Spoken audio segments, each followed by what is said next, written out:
కొంచెం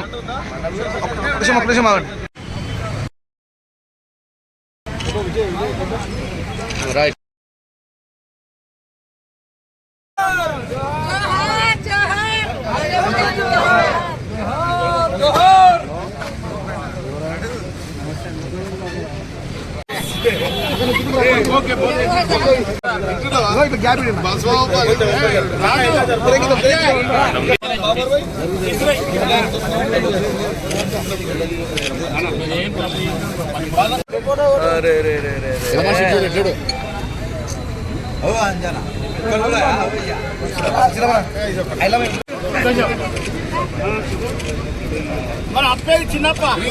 నిజమైన నివాళులు అర్పించడం జరిగింది.